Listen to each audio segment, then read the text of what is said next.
Good morning, good afternoon, good evening, everyone. Thank you for joining us. My name is Wendy Howell, and I'm the CEO of Executive Council Network. We are absolutely thrilled to be a partner with the leading entrepreneurs of the world, and I'm personally very honored to be here today as a host for the One Sustainability Conference. Thank you, Stelios, for the opportunity. It gives me great pleasure to announce our next speaker, Kevin Dunckley. Kevin is the Chief Sustainability Officer at HH Global.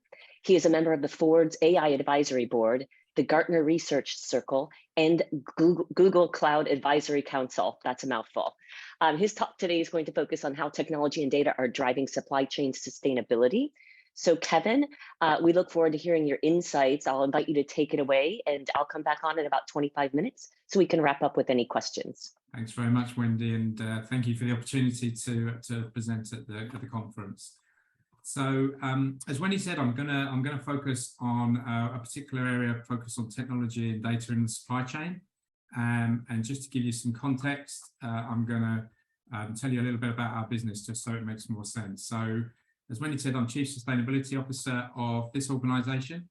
HH Global, we sit in between, in the sweet spot between some of the biggest global brands in the world and a large supply chain, which is the focus of this discussion.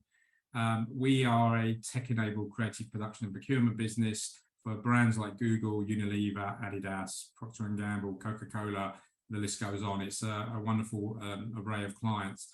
But the supply chain is key to what we do. So whilst we're in the marketing supply chain, we don't make anything, our supply chain makes it. And so the way we manage that supply chain from a sustainability and a responsible sourcing perspective is critical to the way we want to operate, and increasingly in recent years critical to our clients. You can see just some fast facts, I won't go through them, but we're a fairly large internationally scaled business, 4,500 colleagues to $2 billion in revenues. And this is kind of what we do for our clients, and this will give context to the main part of the talk. We do creative and digital execution for the client. We're powered by tech and data. We buy and purchase and procure a lot of services and products for our clients. And we ship those around as well. So they've got to get from the place of manufacture to the place of delivery. And we work across financial, technology, life science, non-profit, retail, FMCG sectors. This is just a quick view of where we operate, headquartered where I'm speaking to you from in London, in the UK. Our biggest market by revenue and growth is North America, but we have growing markets in Asia Pacific. We're big across all of Europe and Latin America as well. So what I'm going to talk about today is truly a global and international solution and perspective. I'm going to give you a bit of the background on how we got to this program, which we call the SPF, or the Sustainable Procurement Framework, why we got to it, what we were trying to achieve, what was the gap or perceived gap in the marketplace for us to do this, how we've done it, what the progress of this is, and where we're headed.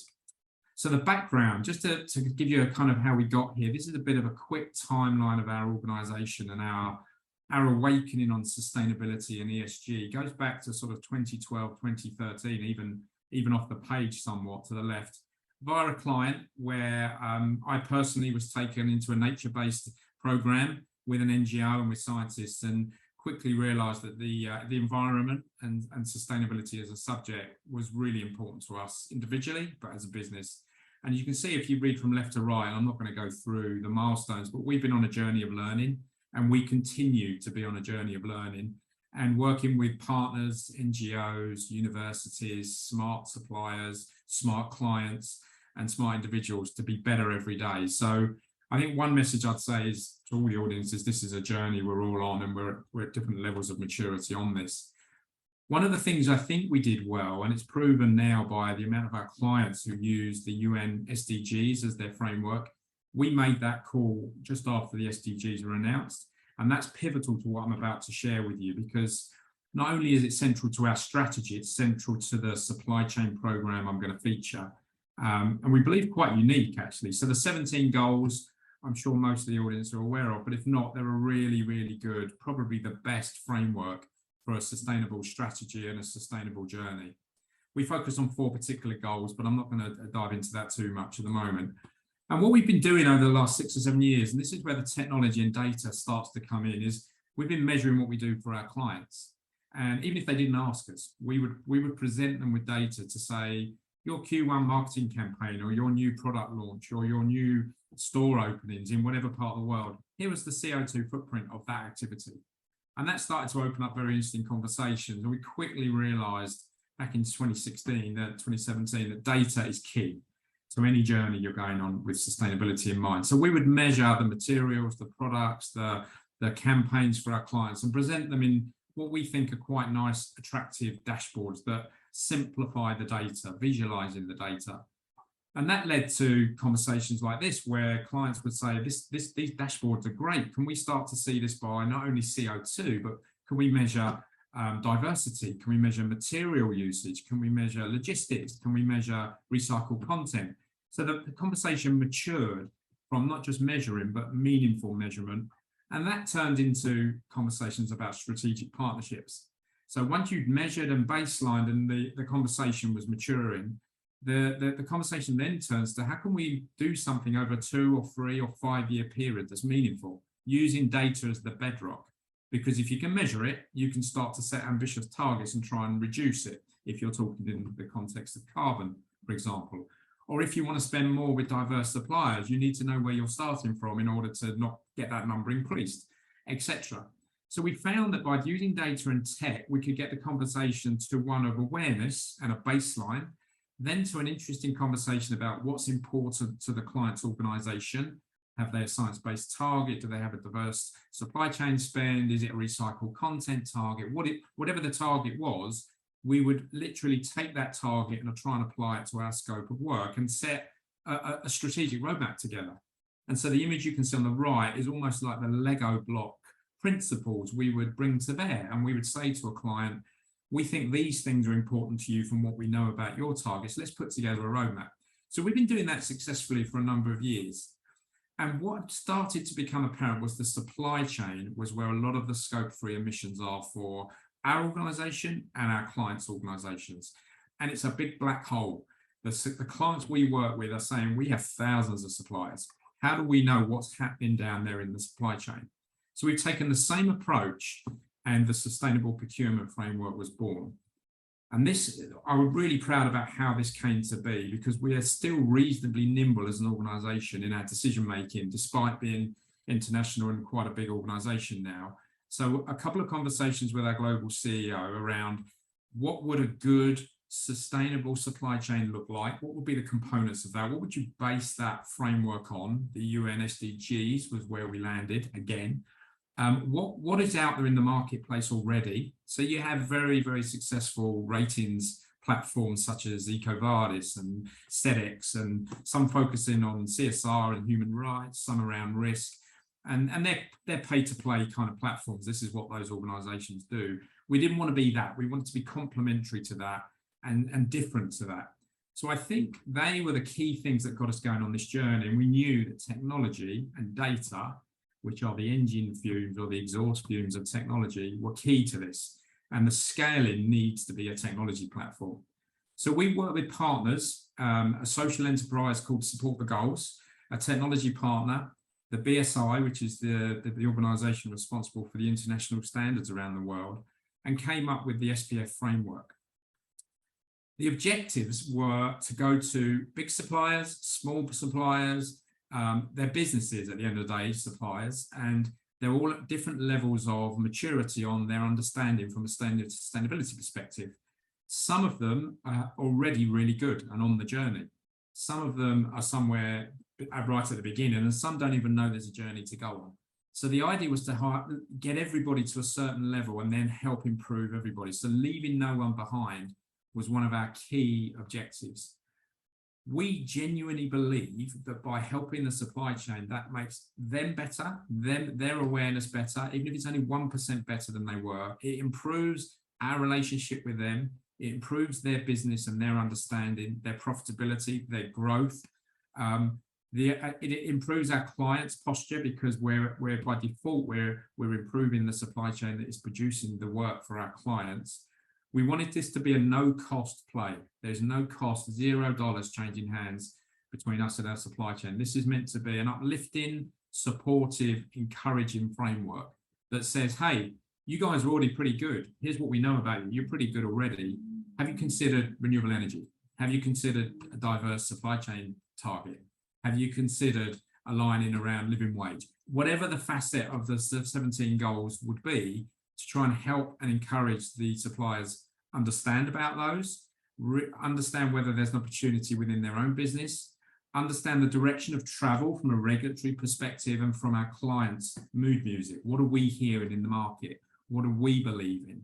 And then offering the supplier to partake if they want to, not mandatory, but encouraging them rather than forcing them. So we talked about having a carrot approach rather than a stick. Clearly, this was quite an ambitious program, and we went live in May of 22. And I'm going to give you an update on where we're at a bit later on. Sustainable procurement, what is it? It's responsible sourcing of goods and materials and services. It's doing it the right way. It's engaging with the supplier in the right way. It's using the 10 principles of the UN Global Compact. It's about being a responsible business, passing on what you've learned, about trying to help lift up suppliers who need a helping hand and encouraging and further accelerating those that are already good. Who's in scope? Every supplier we work with. We have 8,500. So it's a big, big project.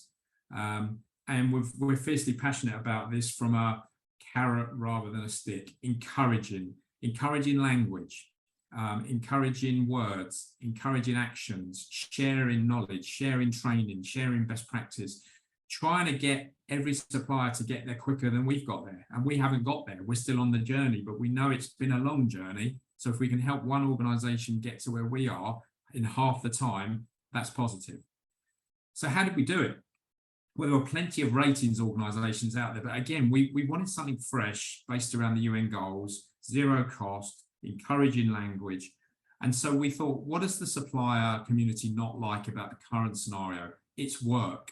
To fill in an audit and to fill in questionnaires and to get accredited is hard yards. Somebody has to spend time answering a lot of questions, finding policies, uploading them, crossing their fingers, bringing in other stakeholders. Their HR team might be needed, their procurement team might be needed. They may not even have a sustainability team. You know, somebody in sales has to do it. So we're aware of all of these challenges. So we figured that if the supplier on logging in and registering on day one hasn't had to do any work, that would be a good thing. So we leverage the data we already have on our supply chain partners. When we onboard them, they sign agreements with us, codes of conduct. We have a body of information on them we already know. So we use that on day one rather than asking the same questions again. We also then use desktop research and some of our partner relationships to figure out where do we think that particular organisation is from a maturity perspective on sustainability and ESG and the UN SDGs. Do they talk about it on their website? Do they have a sustainability report? Are there any stated goals and targets? Do they have a website? Is actually a question in some markets. Where are they? So a mixture of data we already hold and desktop research on publicly available information provides on stage one a rating, a maturity rating. And I'll give you some colour on that in a moment. So on day one, the suppliers had to do zero work. Just accept the invitation, ask any questions and log in. And there will be a dashboard explaining where we think they are on their journey. Now, we might be wrong. We might have undercooked what the capabilities of this particular supplier. They may have just invested in an electric vehicle fleet. They may have just installed solar or wind or renewable energy. We just don't know about that because you're not talking to the supplier about these kind of things every day. So it was our best knowledge of the supplier and their rating on that day. But we say, hey, you haven't had to do anything to get that rating and socialise that rating because we believe this is a good thing to talk about. But if you think that we've misrepresented you and you're better, answer some further questions around the UN goals, around community, around diversity, around equality, around climate, around all the facets of the 17 goals. And the system will dynamically figure out whether that moves you up another level in the maturity rating system, which I'll walk you through in a minute. So this is meant to be a light lift. There's not a heavy lift and a lot of work for the supplier to do, which we think is quite unique in this kind of program. We've invested in it. There's no cost to the supplier whatsoever, and we continue to invest in it. And this is meant to help and encourage and lift up suppliers, not to punish them for a lack of ability or credibility in any area. This is meant to take As I said earlier, everybody with us, leaving no one behind. So very different from what we've experienced ourselves, being a supplier ourselves to large blue chip organizations. So back to the encouraging language. How did we do that? Well, we looked at what was out there in the market. We deliberately wanted to pivot away from that. Gold, silver, bronze, A, B, C, D. We wanted to move away from all of that traditional scoring and try to put ourselves in the shoes of the supply chain and as organizations and say, well, if you're really new to this, you're a beginner, you're early stage, you're a beginner, you might just be hearing about sustainability for the first time. Depends where you are in the world, depends on the knowledge you have, but isn't emerging a more encouraging and positive label than beginner? And if you're getting better, you're slightly better than beginner, but you're on the journey, but it's early days, you could say getting better or improving, or you could say evolving, much more positive, much more encouraging. And if you started to have policies and codes of conduct and you're kind of weaving this into your business processes, your business tools, your business documentation, you could say you've started to embed this in your business. And so you'll start to see how we've taken the principles of this program and turn this into encouraging, uplifting language, maturity ratings, and obviously the good organizations are excelling and the top sort of echelon are distinguished. And the idea here is just to move every supplier that wants to, that's key, that wants to move along to the next gate, to move along to the next stage of their own journey. And some are going to move very quickly, some are going to move very slowly, and being realistic with the audience, some are not going to move at all. That's human nature. And we want to try and move as many as we can from whatever stage they're currently at to the next one, helping in whichever way we can to do that. And more on that in a moment. So this isn't another rating system. This isn't another audit. This isn't meant to be competitive to EcoVadis or SEDEX. Far from it. It's meant to be complementary and would probably be used as a really good warm-up session for achieving a better EcoVadis score and a better SEDEX rating. We truly want the supply chain to benefit from this and to be talking to us in a year, 2 years, 3 years and saying, that program you put me on, my business has flown. We've won new business because of it. We've grown our business. We've increased our understanding. We're a more sustainable business. We are kinder to the planet. We're better with our people. We've passed it on to our own suppliers. That is a measure of success for us. And you can only measure that with data. And you can only get the data if you have a technology scaled solution. So back to the theme of the talk, technology and data to drive really, really positive outcomes. We had good advice at the beginning. BSI, fantastic early stage partners for us, said best practice says you have an advisory board. And of course we knew what an advisory board was, but we sat and thought, well, what would that look like? This is aimed at the supply chain, so we need suppliers to be at the table. We're global. So we have a key supplier from Asia Pacific. They're actually in Japan, in Tokyo. We have one from Latin America, from Sao Paulo in Brazil. We have one from Europe, from the UK, and we have one from North America. And this advisory board will probably revolve year over year. So if people get tired or want to give somebody else a go and to keep the advice fresh, we'll mix this up. But we've got 4 suppliers who were really, really keen straight away. We had BSI as a founding sort of advisory partner there as well. Support the goals, the social enterprise on which we base 50% of our scoring, the desktop research on strategy, the desktop research on do you talk about this? Do you have any targets? Are you measuring your progress? And I'm really proud to say we had 3 of our biggest global clients also very willing to come and join the advisory board. We had CCEP, which is Coca-Cola Europe Pacific Partners, our contract owner in marketing procurement, didn't hesitate to join the advisory board. Adidas, or Adidas, as I think you say if you're in the US, in Portland, Oregon. One of our key stakeholders there was happy to join. And Nestle, one of our biggest clients globally, global FMCG giant. And these are very senior, busy people who are all passionate about the journey we're on here, which is to try and help, encourage, improve, uplift, educate, raise awareness with the supply chain. On the right-hand side, you can see some of the early feedback we got from the advisory board. We've only had 1 set of meetings with them. We don't want to be a big burden on their time, but we're going to have 4 meetings a year. And we had feedback like the small suppliers. We mustn't forget the small guys. This is where the innovation comes from. The smaller companies are just as important as the ones we spend millions with. Lots of feedback on the technology platform, how we could even further improve it. I like the summary in green that came from BSI. This is really about strategy, actions, and outcomes. Outcomes is the key one for me. We need to be looking back in 12 months, 24 months, 36 months, and pointing at success stories where businesses have moved along in a meaningful way. So very quickly, what does it look like? I'm not going to do a demo, but just to show you that this is real. This has been live since 1st of May. As the supplier lands on the first login page, this is their rating that's presented to them. Remember, they've had to do no work, zero effort to get to this point. The rating is in a roundel or a badge. I guess you could call it a medal type interface. They can print that and put that in a certificate and put it in their sales presentations or in their office wall, on their office wall. We want them to be proud of where they are, wherever they are on the journey. So this is also about recognition. Having landed there, we then say, this is the profile we've got for you, and it's around labour, human rights, environmental, business ethics, DE&I. And that's split a subset of the UN goals. And we encourage them that if you think, if you have the time and if you have the appetite, go in and answer some questions that are based around the UN SDGs. It's not mandatory. You don't have to do it. You might look at your rating and say, you know what, this is okay. I'm cool with this. But you might say, and we hope this is the behaviour, I want to be better. I could probably see if we could get that score up a bit. What's the next level?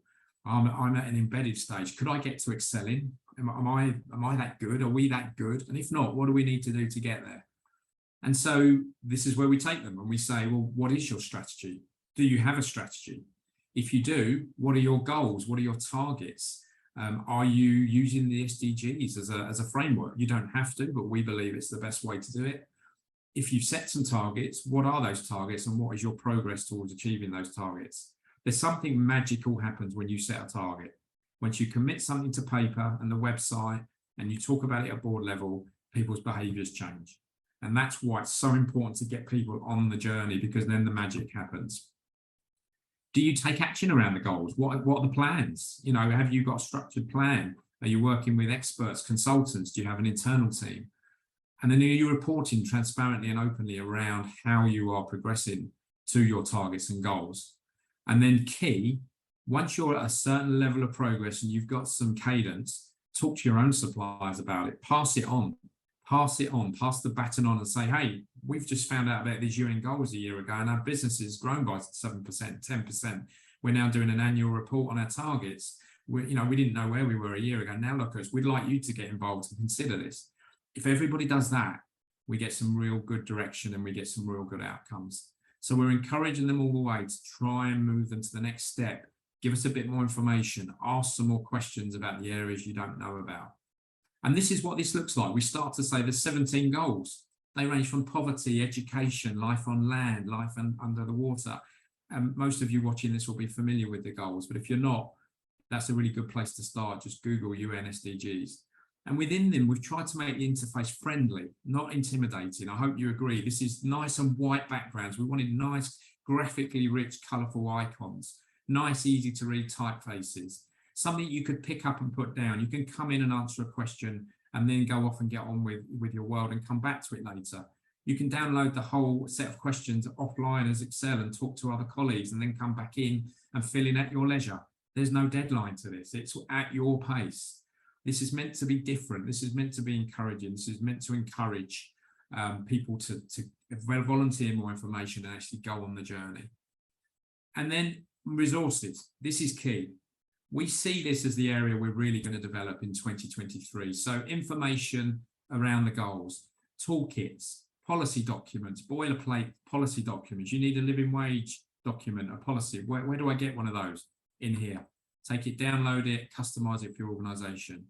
Playbooks, how to get going with setting a carbon target.